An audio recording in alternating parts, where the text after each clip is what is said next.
అది బీహార్ రాష్ట్రంలోని పాట్నా నగరం. గంగా నదీ తీరాన ఉన్న ఆ ప్రాంతంలో నవంబర్ నెల వస్తే చాలు చలి ఎముకలను కొరికేస్తుంది.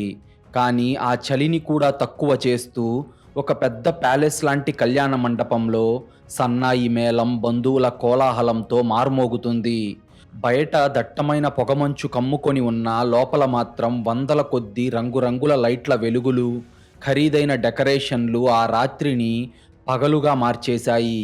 దశాబ్దాల క్రితమే ఆంధ్రా నుండి వెళ్ళి బీహార్‌లో వ్యాపారాలు చేసుకుంటూ స్థిరపడిన 2 పెద్ద తెలుగు కుటుంబాల పెళ్లి అది. పాట్నా నగరంలోనే అది ఒక రాయల్ వెడ్డింగ్ అని చెప్పొచ్చు. పెళ్ళికొడుకు పేరు వికాస్. వయస్సు 30 ఏళ్ళు. చూడటానికి సినిమా హీరోలా ఉంటాడు. అతని నడకలో, చూపులో ఒక రకమైన అహంకారం, డబ్బున్న పొగరు స్పష్టంగా కనిపిస్తుంటాయి. నగరంలో అతనికి ఎన్నో ఫ్యాక్టరీలున్నాయి. ఇక పెళ్లి కూతురు పేరు నందిని. ఆమె వయస్సు 29 ఏళ్ళు. ఒక పెద్ద బిజినెస్ మ్యాన్ అయిన రామచంద్రరావు గారి ఏకైక కూతురు. నందిని ముఖంలో ఏదో తెలియని ఆందోళన ఉన్నప్పటికీ అది అందరూ పెళ్లి టెన్షన్ అనుకొని లైట్ తీసుకున్నారు. కానీ ఆమె కళ్ళు మాత్రం ఈ పెళ్లి పందిరిలో ఉండటం ఇష్టం లేక ఏదో ఒకటి చేసి ఈ వేడుకలో నుండి తప్పించుకునే అవకాశం కోసం ఎదురుచూస్తున్నట్టు ఉన్నాయి. అయితే ఆ తర్వాత ఆ పచ్చని పందిరి ఎలా విషాదంగా మారిందో చూసే ముందు మీరు గనుక ఇలాంటి క్రైమ్ స్టోరీస్ రోజూ చూడాలి అనుకుంటే ఇప్పుడే ఈ వీడియోను లైక్ చేసి మా ఛానల్ను సబ్స్క్రైబ్ చేసుకోండి. మీరు చేసే చిన్న లైక్, ఒక సబ్స్క్రైబ్ మమ్మల్ని ఎంతో ఎంకరేజ్ చేసినట్టుగా ఉంటుంది. పెళ్లి పందిరి ఎంతో సుందరంగా ముస్తాబయ్యుంది. చుట్టూ మల్లెపూల సువాసనలు, హోమం నుండి వస్తున్న పవిత్రమైన పొగ ఆ పెళ్లి ప్రాంగణాన్ని నింపేశాయి. పురోహితుడు శర్మగారు మంత్రాలు చదువుతున్నారు. కానీ అతని ముఖంలో మాత్రం ఏదో తెలియని ఆందోళన, కోపం కనిపిస్తున్నాయి. బంధువులు కూడా అక్షింతలు పట్టుకొని రెడీగా ఉన్నారు. ఇంకా ముహూర్తానికి సరిగ్గా 5 నిమిషాల సమయం మాత్రమే ఉంది. పురోహితుడు శర్మగారు మధుపర్కం అనగా పాలు, పెరుగు, తేనె, నెయ్యి కలిపిన పవిత్రమైన మిశ్రమమున్న ఒక చిన్న వెండి గిన్నెను పెళ్లికొడుకు వికాస్ చేతికిచ్చాడు. వికాస్ ఆ గిన్నెను అందుకునేటప్పుడు అతని చేతులు కాస్త వణుకుతూ ఉండటాన్ని ఎవరూ గమనించలేదు. అతనిలో ఏదో తెలియని శారీరక ఇబ్బంది అప్పటికే మొదలయ్యింది. ఆ మధుపర్కం పెళ్లికొడుకు తాగి పెళ్లికూతురి తల మీద జీలకర్ర బెల్లం పెట్టడం అక్కడి ఆచారం కావడంతో వికాస్ ఆ మధుపర్కం తాగాడు. ఇక పురోహితుడు కూడా మంత్రాల స్పీడ్ పెంచి సుముహూర్తే సావధాన్ అన్నాడు. వికాస్ జీలకర్ర బెల్లం పట్టుకొని నందిని తల మీద పెట్టడానికి తన 2 చేతులు పైకెత్తాడు. అందరూ నవ్వుతూ ఆ వేడుకను చూస్తున్నారు. సరిగ్గా అప్పుడే వికాస్ ముఖం వికృతంగా మారింది. చేతులు గాల్లోనే ఆగిపోయి అతని పెదాలు నల్లబడటం మొదలయ్యింది. అతని గొంతుని ఎవరో గట్టిగా 2 చేతులతో నొక్కిపట్టినట్లుగా అతని ఊపిరి ఆగిపోయింది. అతని కళ్ళు బంతిలా బయటకొచ్చేసి చేతిలో ఉన్న జీలకర్ర బెల్లం కింద పడిపోయింది. ఒక పెద్ద భవనం కూలిపోయినట్లుగా వికాస్ తన 2 చేతులతో గుండెను గట్టిగా పట్టుకొని ఊపిరి కోసం ఆరాటపడుతూ నేల మీద పడిపోయాడు. అతని నోటి వెంట తెల్లటి నురుగు కారుతుంది. దాంతో పెళ్లి పందిరిలో ఒక్కసారిగా ఆందోళన మొదలయ్యింది. మంగళ వాయిద్యాల శబ్దాలు ఆగిపోయి భయంతో కూడిన అరుపులు మొదలయ్యాయి. నందిని తండ్రి రామచందర్రావు, వికాస్ తల్లి సుజాత కిందపడి గిలగిలా కొట్టుకుంటున్న వికాస్ దగ్గరికి పరిగెత్తుకుంటూ వెళ్లారు. అప్పటికే అతని నరాలు ఉబ్బిపోయి సరిగ్గా 2 నిమిషాల్లోనే వికాస్ ప్రాణాలు గాల్లో కలిసిపోయాయి. ఆ రాయల్ వెడ్డింగ్ క్షణాల్లోనే ఒక శోకసంద్రంగా, ఒక భయంకరమైన శ్మశానంలా మారిపోయింది. అందరూ వికాస్కి ఉన్నట్టుండి హార్ట్అటాక్ వచ్చింది అని అనుకున్నారు. పోలీస్ కంట్రోల్ రూమ్కి ఫోన్ వెళ్ళింది. 10 నిమిషాల్లో పాట్నా లోకల్ ఇన్స్పెక్టర్ రుద్ర తన టీంతో పాటు మండపానికి చేరుకున్నాడు. రుద్ర చూపులు ఒక గద్ద చూపుల్లా ఉంటాయి. అతను క్రైమ్ సీన్లోకి అడుగు పెట్టగానే ఎమోషన్స్ని పక్కన పెట్టి కేవలం లాజిక్ కోసం మాత్రమే ఆలోచించే పోలీస్ కావడంతో క్రైమ్ సీన్ని అతను చూసే విధానం చాలా లాజికల్గా ఉంటుంది. వికాస్ శవాన్ని, నోటి నుంచి వచ్చిన ఆ నురుగును, బిగుసుకుపోయిన అతని కండరాలను చూడగానే రుద్రకు అర్థమైంది. ఇది ఖచ్చితంగా గుండెపోటు కాదు, పక్కా మర్డర్ అని.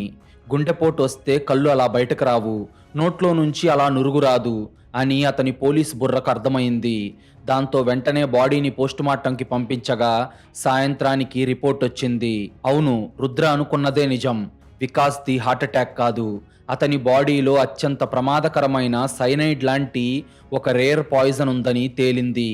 ఆ విషం కడుపులోకి వెళ్ళిన కరెక్ట్‌గా 10 నిమిషాల్లోనే మనిషి గుండె ఆగిపోయి చనిపోతాడు. రుద్ర ఇన్వెస్టిగేషన్ మొదలుపెట్టాడు. పెళ్ళికొడుకు వికాస్ ఆఖరి గంటలో ఏం తిన్నాడు, ఏం తాగాడు అని మండపంలో ఉన్న క్యాటరింగ్ వాళ్ళను, బంధువులను విచారించాడు. అప్పుడే అతనికి ఒక మైండ్ బ్లాక్ అయ్యే నిజం తెలిసింది. అదేంటంటే వికాస్ పెళ్లి టెన్షన్ వల్ల ఉదయం నుండి ఏమీ తినలేదు. ఆఖరి 3 గంటలుగా అతను కనీసం మంచినీళ్లు కూడా తాగలేదు. అతను చనిపోవడానికి సరిగ్గా 7 నిమిషాల ముందు అతను తాగింది కేవలం పురోహితుడు ఇచ్చిన ఆ మధుపర్కం మాత్రమే. అంటే ఖచ్చితంగా ఆ మధుపర్కం గిన్నెలోనే ఎవరో పాయిజన్ కలిపారు అని అర్థం చేసుకున్న రుద్ర దృష్టి ఇప్పుడు ఆ వెండి గిన్నె మీద, దాన్ని చేతులతో పట్టుకున్న వాళ్ళ మీద పడింది. సీసీటీవీ ఫుటేజ్ ఆధారంగా ఆ గిన్నెను ఆ ఆఖరి 10 నిమిషాల్లో పట్టుకుంది కేవలం నలుగురు. అందులో మొదటి వ్యక్తి పురోహితుడు శర్మగారు. ఆ గిన్నెలో పాలు, తేనె కలిపింది ఆయనే. ఇక రెండో వ్యక్తి పెళ్లి కూతురు తండ్రి రామచంద్రరావు. ఆ మధుపర్కం గిన్నెను దేవుడి దగ్గర పెట్టి పురోహితుడి చేతికి అందించింది ఆయనే. మూడో వ్యక్తి పెళ్లి కొడుకు తల్లి సుజాత. కొడుకు చేతికి ఆ గిన్నెనివ్వబోయి మళ్ళీ కింద పెట్టింది ఆమెనే. ఇక నాలుగో వ్యక్తి పెళ్లి కూతురు నందిని. ఆ గిన్నె పక్కనే ఆమె కూర్చొని ఉంది. ఆమె చేతులు కూడా ఆ గిన్నెకు తగిలాయి. ఈ నలుగురు కాకుండా ఆ గిన్నెలో పాయిజన్ కలపడం ఇంకెవరి వల్ల కూడా అసాధ్యం. బయట నుండి వచ్చి కలపడానికి అక్కడ అస్సలు ఛాన్సే లేదు. ఆ నలుగురు వికాస్ చుట్టూ ఒక వలయంలా ఉన్నారు. దాంతో రుద్ర ఆ నలుగురిని మండపంలో ఉన్న వేరువేరు గదుల్లో బంధించి ఇంట్రాగేషన్ మొదలుపెట్టాడు. ఆ నలుగురు బడాబాబులు, సమాజంలో మంచి పేరున్న వాళ్ళు, అందరూ గౌరవించేవాళ్ళు. పెళ్లి పందిరిలో పెళ్లి కొడుకును చంపాల్సిన అవసరం వాళ్ళకేముంటుంది అని రుద్ర ఆలోచిస్తూ ముందుగా పెళ్లి కూతురు తండ్రి అయిన రామచంద్రరావు గదిలోకి వెళ్ళాడు. గదిలో ఏసీ ఫుల్గా ఉన్నప్పటికీ రామచంద్రరావు నుదుటి మీద చెమట పడుతుంది. అప్పుడు రుద్ర, రామచంద్రరావు గారు, వికాస్ తాగిన గిన్నెను దేవుడి దగ్గర పెట్టింది మీరే కదా అందులో విషం కలిపింది అని డైరెక్ట్గా అడిగాడు. అప్పుడు రామచంద్రరావు వణుకుతూ, సార్, నా కూతురికి తాలి కట్టబోయేవాణ్ణి నేనెందుకు చంపుతాను సార్? నా కూతురు జీవితం నాశనమయ్యే పని నేనెందుకు చేస్తాను సార్ అని అన్నాడు. దానికి రుద్ర నవ్వుతూ, మీ కూతురు జీవితం నాశనం చేయడానికి కాదు, మీ కూతురు జీవితం కాపాడటానికే మీరు వికాస్ని చంపారు. వికాస్ పాట్నాలో పెద్ద ఫ్యాక్టరీ ఓనర్ అని మీరు మీ కూతురునిస్తున్నారు. కానీ వాడి ఫ్యాక్టరీలన్నీ 5 ఏళ్ల క్రితమే అప్పుల్లో కూరుకుపోయాయని, బ్యాంకు వాళ్ళు వాడు దివాలా తీశాడని నోటీసులు ఇచ్చారని, ఈ విషయం మీకు పెళ్లికి 2 రోజుల ముందే తెలిసిందని నా ఎంక్వైరీలో తేలింది. మీ 100 కోట్ల ఆస్తిని కాపాడుకోవడానికి, మీ కూతుర్ని ఆ మోసగాడి బారి నుంచి తప్పించడానికి మీరే ఆ గిన్నెలో పాయిజన్ కలిపారు. కానీ ఎందుకు? మీ కూతురుతో పెళ్లిని క్యాన్సిల్ చేస్తే సరిపోతుంది కదా, ఇంత చిన్నదానికి అతన్ని చంపడం ఎందుకు అని గట్టిగా అరిచాడు రుద్ర. రామచంద్రరావు ముఖంలో చెమటలు పట్టాయి. కానీ అతను, నాకు నిజం తెలిసింది సార్, కానీ నేను వాణ్ణి చంపలేదు. పెళ్లి ఆపేద్దామనుకున్నాను. కానీ వాడు నా కూతురుతో దిగిన ఫోటోలు మార్ఫ్ చేసి వాటిని చూపిస్తూ నన్ను బ్లాక్మెయిల్ చేశాడు. సమాజంలో పరువున్న మనిషిని సార్, అందుకే సైలెంట్గా ఉన్నాను. కానీ నేను మాత్రం వాణ్ణి చంపలేదు సార్ అని ఏడ్చాడు. రామచంద్రరావుకి వికాస్ను చంపడానికి కారణం పక్కాగా ఉంది. కానీ అతని ఏడుపులో ఎక్కడో ఒక నిజాయితీ రుద్రను అతన్ని అనుమానించకుండా ఆపేసింది. దాంతో రుద్ర అక్కడి నుండి పెళ్లి కూతురు నందిని గదిలోకి వెళ్ళాడు. ఆమె ఒక మూల కూర్చొని చాలా ప్రశాంతంగా ఉంది. ఆమె కళ్ళల్లో ఆమెకు కాబోయే భర్త చనిపోయిన బాధ అస్సలు లేదు. అప్పుడు రుద్ర ఆమెతో, నీ తండ్రిని బ్లాక్మెయిల్ చేసి నిన్ను పెళ్లి చేసుకోవాలనుకుంటున్నాడు కాబట్టే నువ్వు వాణ్ణి చంపావు కదూ అని అడిగాడు. దానికి నందిని తల పైకెత్తి, అవును ఇన్స్పెక్టర్, వాడొక రాక్షసుడు. నా తండ్రిని మాత్రమే కాదు, నేను ప్రాణంగా ప్రేమించిన సంతోష్ని కూడా వాడు తన రౌడీలతో కొట్టించి హాస్పిటల్ పాలు చేశాడు. సంతోష్ని చంపకుండా వదిలేయాలంటే తనను పెళ్లి చేసుకోవాలని టార్చర్ చేశాడు. వాడి మీద నాకు విపరీతమైన పగ ఉంది. వాడిని చంపాలని నేను 100 సార్లు అనుకున్నాను. నా పక్కనే వాడు మధుపర్కం తాగుతుంటే వాడి గొంతు కోసేయాలనిపించింది. కానీ సార్, నిజం చెప్తున్నాను, నేను ఆ గిన్నెలో విషం కలపలేదు. నా చేతులకు అంత ధైర్యం రాలేదు అని చెప్పింది నందిని. ఆమె మాటల్లో కోపం ఉంది, కానీ ఒక మనిషి ప్రాణం తీసేంత కఠినత్వం ఆ క్షణంలో రుద్రకు కనిపించలేదు.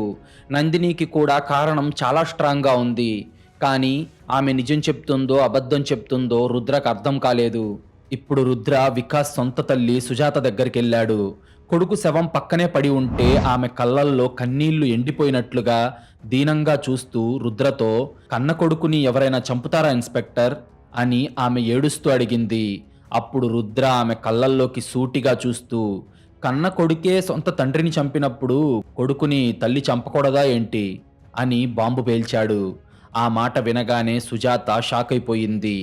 ఆమె ముఖంలో భయం కమ్మేసింది. అప్పుడు రుద్ర ఆమెతో, వికాస్ తండ్రి, అదే మీ భర్త 3 ఏళ్ల క్రితం మెట్లపై నుండి పడి చనిపోయాడు. కానీ అది యాక్సిడెంట్ కాదు. వాళ్ళ నాన్న ఆస్తి మొత్తం తన పేరు మీదకు రాయట్లేదని, వికాసే వాళ్ళ నాన్నను మెట్లపై నుండి తోసేసి చంపాడని మీకు కూడా తెలుసు. ఆ రోజు అతను తన లాయర్తో ఆ విషయం చెప్తుండగా మీరు కూడా విన్నారు.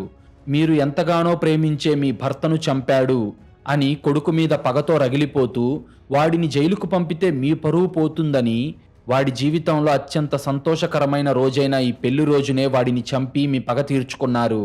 ఆ గిన్నెను మీ చేతుల్లోకి తీసుకున్నప్పుడే అందులో విషం కలిపారు కదా అని లాజిక్ లాగాడు రుద్ర. అదంతా విన్న సుజాత సైలెంట్గా ఏడుస్తూ ఉండిపోయింది, కానీ నేరాన్ని మాత్రం ఒప్పుకోలేదు. ఆఖరిగా పురోహితుడు శర్మగారు, ఆయన గజగజ వణుకుతున్నాడు. ఆయన దగ్గరకు వెళ్ళిన రుద్ర, పంతులు గారు, 10 రోజుల క్రితం మీ గుడి భూమిని వికాస్ ఆక్రమించుకుంటే మీరు వాడి ఫ్యాక్టరీ దగ్గరకు వెళ్ళి అడిగారు. అప్పుడు వాడు అందరి ముందు మీ చెంప పగలగొట్టి మిమ్మల్ని అవమానించి గెంటేశాడు. దేవుడికి పూజ చేసే ఆ చేతులతోనే పెళ్లిపీటల మీద వాడికి పాయిజన్ ఇచ్చారు కదా అని అడిగాడు రుద్ర. దానికి పురోహితుడు శర్మ, సార్, నేను అతని మీద కోపంతో ఉన్న మాట వాస్తవమే, కానీ అతన్ని దేవుడే శిక్షిస్తాడు అనుకున్నాను. నేను ఒక మనిషి నిండు ప్రాణాన్ని తీసేంత పాపిని కాదు సార్ అని ఏడుస్తూ రుద్రకు దండం పెట్టాడు. ఆ నలుగురి మాటలు విన్న రుద్రకి మైండ్ బ్లాక్ అయిపోయింది. ఈ కేసు ఒక చక్రవ్యూహంలా మారుతుంది. ఆ గిన్నెను ముట్టుకున్నది నలుగురే. నలుగురికి వికాస్ని చంపడానికి కావాల్సిన అత్యంత బలమైన కారణాలున్నాయి. ఈ నలుగురిలోనే ఎవరో ఒకరు ఖచ్చితంగా ఆ గిన్నెలో పాయిజన్ కలిపారు. కానీ ఎవరు?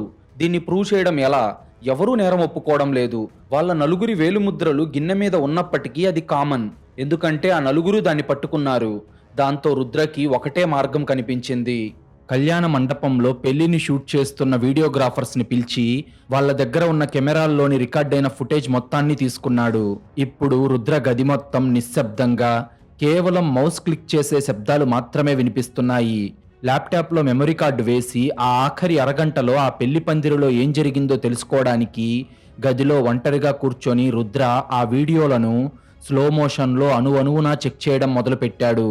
1 గంట నుంచి వెతుకుతున్న రుద్ర ఒక్కొక్కరి కదలికలను జూమ్ చేసి చూస్తున్నాడు. ఫ్రేమ్ బై ఫ్రేమ్ ఆ నలుగురు చేతులను చాలా తీక్షణంగా పరిశీలిస్తున్నాడు. రామచందర్రావు గిన్నె దేవుడి దగ్గర పెట్టినప్పుడు అతని చేతులు ఖాళీగానే ఉన్నాయి. అలాగే సుజాత గిన్నె పట్టుకున్నప్పుడు ఆమె చేతిలో ఏమీ లేదు. పురోహితుడు మంత్రాలు చదువుతున్నప్పుడు ఆయన చేతుల్లో కూడా ఎలాంటి పౌడర్ లేదు. అయితే నందిని కూడా ఆ గిన్నెను జస్ట్ టచ్ చేసింది అంతే. ఎవరి చేతుల్లోనూ ఎలాంటి అనుమానాస్పద కదలిక లేదు. మరి పాయిజన్ ఎలా కలిసింది అని ఆలోచిస్తుండగా సరిగ్గా అప్పుడే ఒక కెమెరామ్యాన్ టాప్ యాంగిల్ నుండి తీసిన ఒక వీడియో క్లిప్ని రుద్ర ప్లే చేశాడు. ఆ యాంగిల్ని చూస్తే ఎవరో పెళ్లి పందిరి పైకప్పుకు కెమెరా సెట్ చేసినట్టుగా ఉంది. ఆ వీడియోలో పురోహితుడు మంత్రాలు చదువుతున్నాడు. అందరూ కళ్ళు మూసుకొని దండం పెట్టుకున్నారు. ఒకవైపు రామచందర్రావు, ఇంకోవైపు సుజాత పక్కకు తిరిగి తమ బంధువులతో మాట్లాడుతున్నారు. కరెక్ట్గా ఆ 10 సెకండ్ల గ్యాప్లో ఎవరూ చూడని ఆ సమయంలో పెళ్లి కొడుకు వికాస్ తన షేర్వాణి జేబులో నుంచి ఒక చిన్న వైట్ పౌడర్ ప్యాకెట్ బయటకు తీశాడు. అందులో ఉన్న తెల్లటి పౌడర్ ఎవరికీ కనపడకుండా తన చేతిలో ఉన్న మధుపర్కం గిన్నెలో తనకి తానే వేసుకున్నాడు. వేసుకొని చేత్తో దాన్ని కలిపి ఒక్కసారిగా తాగేశాడు. ఆ విజువల్ చూడగానే ఇన్స్పెక్టర్ రుద్రకి మైండ్ బ్లాక్ అయిపోయింది. 1 సెకను పాటు అతని కళ్ళను అతనే నమ్మలేకపోయాడు. అంటే వికాస్ని ఆ నలుగురు చంపలేదా? వాడికి వాడే ఆ గిన్నెలో విషం కలుపుకొని ఆత్మహత్య చేసుకున్నాడా? వాడు చనిపోవాలి అనుకుంటే పెళ్లిపీటల మీద ఎందుకు చనిపోయాడు? ఏ క్రిమినల్ అయినా కూడా పెళ్లిపీటల మీద ఆత్మహత్య చేసుకోవాలని ఎందుకు అనుకుంటాడు? పైగా వాడు నందిని మీద ఇష్టంతో రామచంద్రరావుని బెదిరించి మరీ చేసుకుంటున్న పెళ్లి. అలాంటి పెళ్లిలో వాడు ఎందుకు చచ్చిపోవాలని అనుకున్నాడు? కారణం ఏదైనా వాడికి వాడే పౌడర్ కలుపుకొని తాగిన విజువల్ కెమెరాలో పక్కాగా రికార్డ్ అయ్యింది కాబట్టి ఇది ముమ్మాటికి ఆత్మహత్య అని రుద్ర ఫిక్స్ అయిపోయాడు. ఆ నలుగురు అనుమానితులను రిలీజ్ చేసి కేసు క్లోజ్ చేద్దామని తన ఫైల్ మూసేశాడు. సరిగ్గా అప్పుడే ఫోరెన్సిక్ ల్యాబ్ నుండి చీఫ్ డాక్టర్ రుద్రకి ఫోన్ చేయగా ఆ ఫోన్ రింగ్ శబ్దం ఆ గదిలోని నిశ్శబ్దాన్ని చీల్చింది. అవతలి నుంచి డాక్టర్ మాట్లాడుతూ, హలో ఇన్స్పెక్టర్ రుద్ర, వికాస్ షేర్వాణి జేబులో మీకు దొరికిన ఆ పౌడర్ ప్యాకెట్ని మేము మా ల్యాబ్లో అనలైజ్ చేశాం. అతను రోజు గ్యాస్ ట్రబుల్ కోసం వాడే ఒక పౌడర్ అది. అతను పెళ్లిపీటల మీద టెన్షన్తో పొద్దున నుంచి ఏమీ తినకపోవడంతో గ్యాస్ నొప్పి వస్తే తన రెగ్యులర్ మెడిసిన్ అనుకొని ఆ పౌడర్ని తీసుకొని ఉండొచ్చు. కానీ అందులో అని డాక్టర్ ఏదో చెప్పబోతుండగానే అప్పటికే కన్ఫ్యూజ్ అయి ఉన్న రుద్ర, అదేంటి డాక్టర్, ఇప్పుడే నాకు వికాస్ ఆ పౌడర్ మండపంలో కూర్చొని మధుపర్కంలో కలుపుకొని తాగినట్టు తెలిసింది. అతను తాగింది గ్యాస్ట్రిక్ పౌడర్ అయితే అతనికి నురుగులు వచ్చి గుండె ఆగిపోయి ఎందుకు చనిపోయాడు అని అనుమానంగా అడిగాడు. దానికి డాక్టర్ చెప్పిన సమాధానం విని రుద్ర రక్తం గడ్డకట్టుకుపోయినట్టు అనిపించింది. అంతలా రుద్రను భయపెట్టిన డాక్టర్ చెప్పిన సమాధానం ఏంటో చూసే ముందు, మీలో చాలామంది మన వీడియోలు చూస్తున్నారు కానీ వీడియోను లైక్ చేయడం లేదు, మన ఛానల్ను సబ్స్క్రైబ్ చేయడం లేదు. ప్లీజ్ మీరు చేసే చిన్న లైక్, ఒక సబ్స్క్రైబ్ మమ్మల్ని ఎంతో ఎంకరేజ్ చేసినట్టుగా ఉంటుంది. అలాగే ఇలాంటి క్రైమ్ స్టోరీస్ రోజు మీ ముందుకు తీసుకురావడానికి, మిమ్మల్ని ఎంటర్టైన్ చేయడానికి మాకు చాలా బూస్టప్ ఇచ్చినట్టుంటుంది. అప్పుడు డాక్టర్, అదే రుద్ర నేను చెప్పబోతున్న అసలైన ట్విస్ట్. వికాస్ జేబులో ఉన్న కవర్లో పౌడర్ ఒక సాధారణ గ్యాస్ట్రిక్ మెడిసినే. అతను తాను మెడిసిన్ వేసుకుంటున్నాననే నమ్మాడు. కానీ అతని కడుపులోకి వెళ్ళి వాడిని చంపింది మాత్రం అత్యంత కిరాతకమైన వత్సనాభి అనే పాయిజన్. అంటే అతను మండపానికి రాకముందే అతను రెగ్యులర్గా వాడే మెడిసిన్ డబ్బాలోని గ్యాస్ పౌడర్తో అచ్చం అలాగే కనపడే ఈ పాయిజన్ పౌడర్ని కలిపి అతని మెడిసిన్ డబ్బాలో ఎవరో పక్కాగా పెట్టారు. అతను తన గ్యాస్ట్రిక్ మందు అనుకొని అతని చేతులతో అతనే విషాన్ని కలుపుకొని తాగేలా ఒక భయంకరమైన మైండ్ గేమ్ ఆడారు రుద్ర. ఇది ఆత్మహత్య కాదు, ఒక silent, highly planned brutal murder అని డాక్టర్ ఫోన్ కట్ చేశాడు. అదంతా విన్న తర్వాత రుద్ర చేతిలో ఉన్న మొబైల్ ఫోన్ కూడా గట్టిగా వనకడం మొదలయ్యింది. కళ్ళ ముందు ల్యాప్టాప్ స్క్రీన్ మీద వికాస్ తన చేతులతో తానే ఆ తెల్లటి పౌడర్ని మధుపర్కంలో కలుపుకుంటున్న విజువల్ స్టిల్ కనిపిస్తూ ఉండగా రుద్రకి అంతా క్లియర్గా అర్థమైపోయింది. అంటే ఈ హత్య పెళ్లి మండపంలో జరగలేదు. ఆ నలుగురు అమాయకులు. కిల్లర్ ఎప్పుడో తన పని పూర్తి చేసి సైలెంట్గా వెళ్ళిపోయాడు. వికాస్కి విపరీతమైన గ్యాస్ట్రిక్ ఎసిడిటీ ప్రాబ్లం ఉందని, టెన్షన్ పడితే వాడికి విపరీతమైన కడుపు నొప్పి వస్తుందని కిల్లర్కి పక్కాగా తెలుసు. అలాగే వికాస్ పాట్నాలో తన ఫ్యాక్టరీలన్నీ దివాలా తీశాయని, ఆ విషయం పెళ్లి కూతురు తండ్రి రామచంద్రరావుకి తెలిసిపోయింది అనే టెన్షన్లో ఉన్నాడని కూడా కిల్లర్కి బాగా తెలుసు. ముహూర్తపు సమయానికి వికాస్ ఖచ్చితంగా ఆ టెన్షన్ తట్టుకోలేక తన జేబులో ఉన్న గ్యాస్ పౌడర్ వేసుకుంటాడని ముందే ఊహించి ఆ గ్యాస్ పౌడర్లో అత్యంత భయంకరమైన ఆయుర్వేద విషపు పౌడర్ని కలిపాడు. వికాస్ ఆ పౌడర్ వేసుకున్నది మధుపర్కంలో కావచ్చు లేదా మంచినీళ్ళల్లో కావచ్చు. దేనిలో వేసుకున్నా కూడా వికాస్ చావడం మాత్రం పక్కా. ఒక మనిషి భయాన్ని, అతని జబ్బుని ఒక ఆయుధంగా వాడుకున్న ఆ మాస్టర్ మైండ్ ఎంత కిరాతకుడో తలుచుకుంటే రుద్రకి చెమటలు పట్టాయి. దాంతో రుద్ర వెంటనే తన టీంని అలర్ట్ చేశాడు. వికాస్కి పెళ్లికి ముందు మేకప్ వేసిన డ్రెస్సింగ్ రూమ్ని సీజ్ చేయండి, ఎవరిని లోపలికి రానివ్వకండి అని ఆర్డర్ వేశాడు. వెంటనే రుద్ర పరిగెత్తుకుంటూ ఆ విలాసవంతమైన ప్యాలెస్లోని మొదటి అంతస్తులో ఉన్న వికాస్ డ్రెస్సింగ్ రూమ్కి వెళ్ళాడు. ఆ గదంతా చిందరవందరగా ఉంది. పెళ్లి బట్టల కవర్లు, పర్ఫ్యూమ్ బాటిల్స్ టేబుల్ మీద పడున్నాయి. గదిలో ఇంకా ఖరీదైన సెంటు వాసన అలాగే వస్తుంది. అప్పుడు రుద్ర కళ్ళు ఒకే ఒక వస్తువు కోసం వెతుకుతున్నాయి.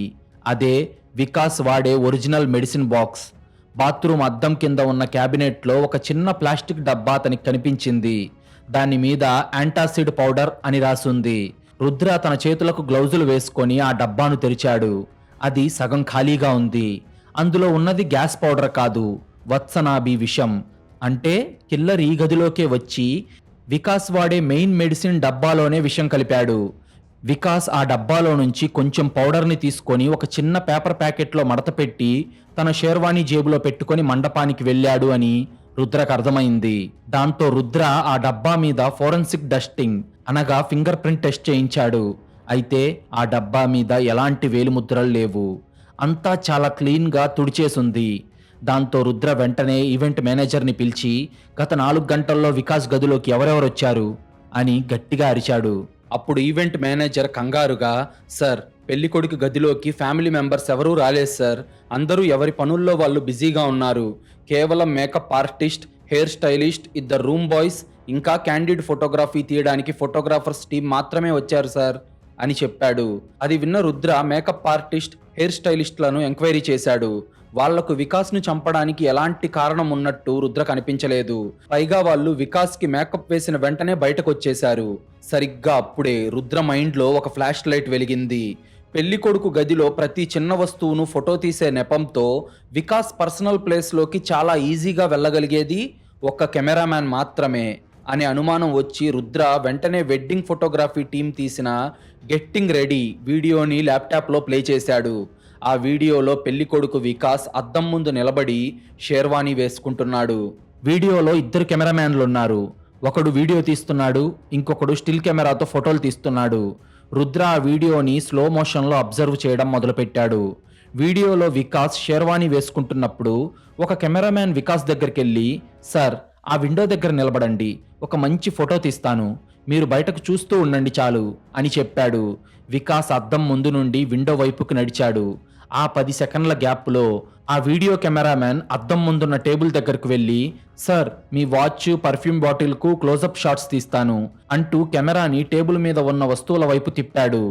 ఆ టేబుల్ మీదే వికాస్ మెడిసిన్ డబ్బా కూడా ఉంది. అప్పుడు ఆ కెమెరామ్యాన్ చాకచక్యంగా తన ఎడమ చేత్తో వికాస్ మెడిసిన్ డబ్బా మూత తీసి తన జేబులో ఉన్న పాయిజన్ పౌడర్ని అందులో పోసేసి మూత పెట్టేశాడు. ఇదంతా కేవలం 10 సెకండ్లలోనే జరిగిపోయింది. విండో వైపు చూస్తున్న వికాస్కి కానీ, పక్కనే నిలబడి ఫోటోలు తీస్తున్న ఇంకో కెమెరామ్యాన్కి కానీ ఈ వీడియో కెమెరామ్యాన్ చేసిన పని అస్సలు కనిపించలేదు. కానీ ఈ వీడియో కెమెరామ్యాన్ మాత్రం వీడియో రికార్డ్ చేస్తూనే ఇదంతా చేసేశాడు. నిజంగా అతను పౌడర్లో విషం కెమెరాకు కనిపించకుండా కలిపినప్పటికీ ఎదురుగా అద్దం ఉండటంతో అది రుద్ర కళ్ళకు కనిపించేసింది. కెమెరామ్యాన్ ఆ విషం కలిపిన చేతికి ఒక నల్లటి బ్యాండ్ కూడా ఉంది. రుద్ర వెంటనే ఆ వీడియోని ఆపి ఆ కెమెరామ్యాన్ ముఖం ఎక్కడైనా క్లియర్గా కనిపిస్తుందేమో అని పెళ్లి వీడియోలన్నీ వెతికాడు. అయితే ఒక వీడియోలోని ఒక ఫ్రేమ్లో అతని సైడ్ ప్రొఫైల్ కనిపించింది. అతని మెడలో ఉన్న ఐడి కార్డు మీద కిరణ్ క్యాండిడ్ ఫోటోగ్రాఫర్ అని రాసి ఉంది. అవును, ఆ 100 మంది పెళ్లి బంధువుల కళ్ళు కప్పి ఏ ఆధారం వదలకుండా, ఏ టెక్నాలజీ లేకుండా ఒక సామాన్యమైన వీడియో కెమెరామ్యాన్ ఆడిన నెత్తుటి మైండ్ గేమ్ ఇది. ఒక చిన్న ట్రిక్తో ఇంత పెద్ద సామ్రాజ్యాన్ని శాసించే వికాస్ ప్రాణాలను ఒక సామాన్యుడు ఎలా గాల్లో కలిపేశాడో రుద్రకు స్పష్టంగా అర్థమైంది. రుద్ర వెంటనే సైబర్ టీంకి కాల్ చేసి కిరణ్ బ్యాక్గ్రౌండ్ డీటెయిల్స్ మొత్తం బయటకు లాగమన్నాడు. 10 నిమిషాల్లో కిరణ్ హిస్టరీ మొత్తం రుద్ర ల్యాప్టాప్ స్క్రీన్ మీద పడింది. ఆ రిపోర్ట్ చదివిన రుద్రకి గుండె బరువెక్కింది. ఆ నేరం వెనుక ఉన్న నెత్తుటి నిజం ఒక పోలీసు కళ్ళల్లో కూడా కన్నీళ్లు తిరిగేలా చేసింది. కిరణ్ పూర్తి పేరు కిరణ్ కుమార్. వాడికి తల్లిదండ్రులు లేరు. ప్రాణానికి ప్రాణంగా చూసుకునే ఒక చెల్లెలు మాత్రమే ఉంది. ఆమె పేరు పల్లవి. 2 ఏళ్ల క్రితం పల్లవి పాట్నాలోని ఒక టెక్స్టైల్ ఫ్యాక్టరీలో అకౌంటెంట్గా చేరింది. ఆ ఫ్యాక్టరీ ఓనర్ మరెవరో కాదు, చనిపోయిన పెళ్లి కొడుకు వికాసే. వికాస్ పైకి ఒక పెద్ద మనిషిలా నటించిన వాడు ఒక క్రూరమైన సైకో. పల్లవి అమాయకత్వాన్ని ఆసరాగా చేసుకొని ఆమెను ప్రేమ పేరుతో ట్రాప్ చేసి శారీరకంగా వాడుకున్నాడు. అదే సమయంలో ఫ్యాక్టరీలో వికాస్ చేస్తున్న కోట్ల రూపాయల హవాలా స్కామ్ డీటెయిల్స్ పల్లవికి తెలిసాయి. ఆ విషయం పల్లవి ఎక్కడ బయట పెడుతుందో అని, పైగా పల్లవి కూడా అప్పటికే ప్రెగ్నెంట్ అని తెలుసుకున్న వికాస్ తన రౌడీలను పంపి పల్లవిని అతి దారుణంగా హత్య చేయించి గంగా నదిలో పడేశాడు.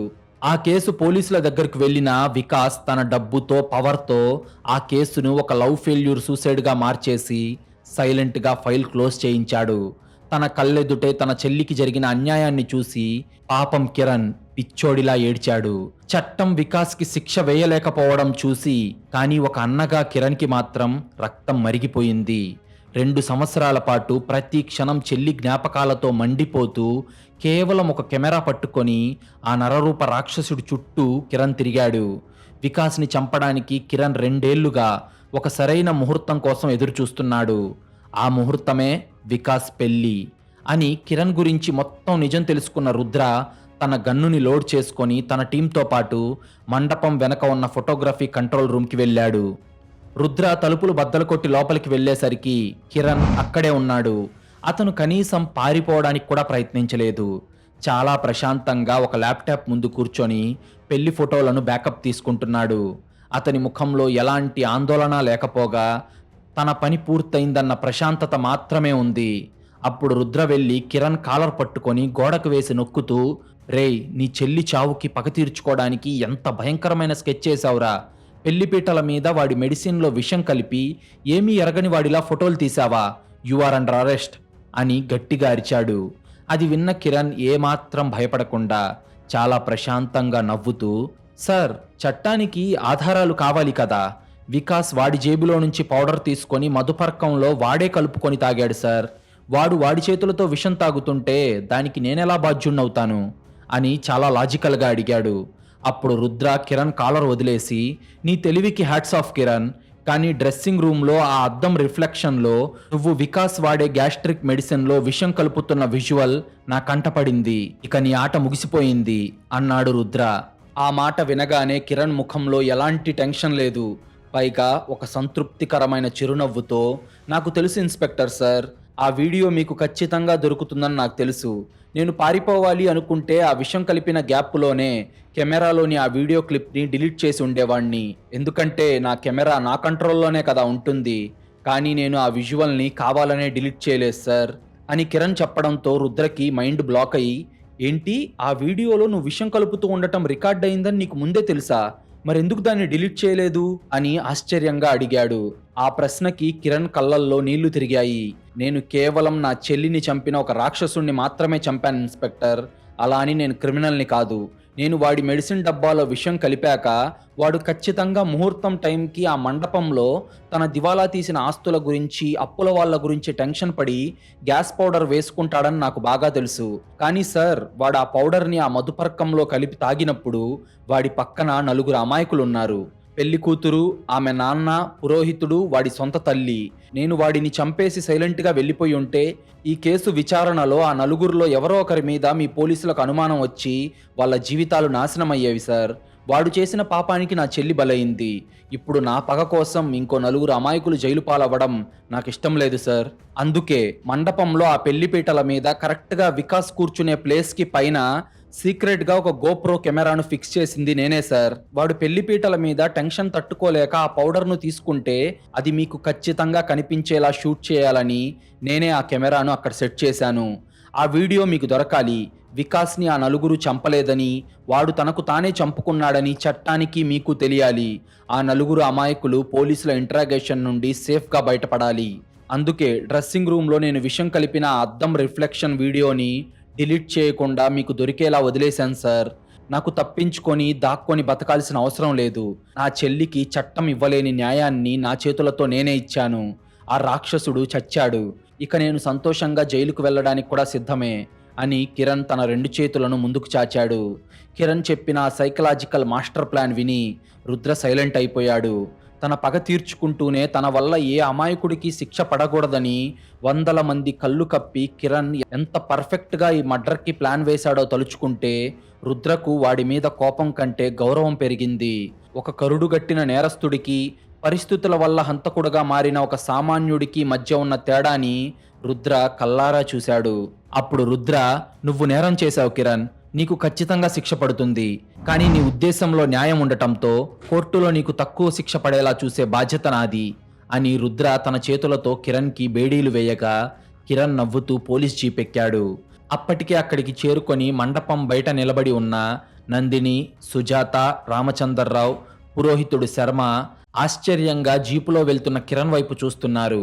వాళ్ళకు తెలీదు ఆ జీపులో వెళ్తున్న ఒక గుర్తు తెలియని కెమెరామ్యానే వాళ్ళ ప్రాణాలను, వాళ్ళ జీవితాలను కాపాడాడు అని. చట్టం కళ్ళు మూసుకుంటే కర్మ ఒక కెమెరా రూపంలో వచ్చి ఒక సైలెంట్ హంతకుడిలా మారుతుందని ఈ కేసు నిరూపించింది. మనిషి చేసే పాపాలు ఎప్పటికీ దాగవు. అవి ఒక మధుపర్కం గిన్నెలోనో, ఒక గ్యాస్ పౌడర్లోనో విషం రూపంలో తిరిగి వాడి గొంతుకే ఉరితాడులా మారతాయి. ఇప్పుడు కిరణ్ జైలు గోడల మధ్య ప్రశాంతంగా నిద్రపోతున్నాడు. ఎందుకంటే అతని కెమెరా తీసిన ఆఖరి షాట్లో ఒక రాక్షసుడి అంతం పక్కాగా రికార్డ్ అయ్యింది. మీకు గనుక ఈ వీడియో నచ్చినట్లయితే ఇప్పుడే ఈ వీడియోను లైక్ చేసి మా ఛానల్ను సబ్స్క్రైబ్ చేసుకోండి. మీరు చేసే చిన్న లైక్, ఒక సబ్స్క్రైబ్ మమ్మల్ని ఎంతో ఎంకరేజ్ చేసినట్టుగా ఉంటుంది.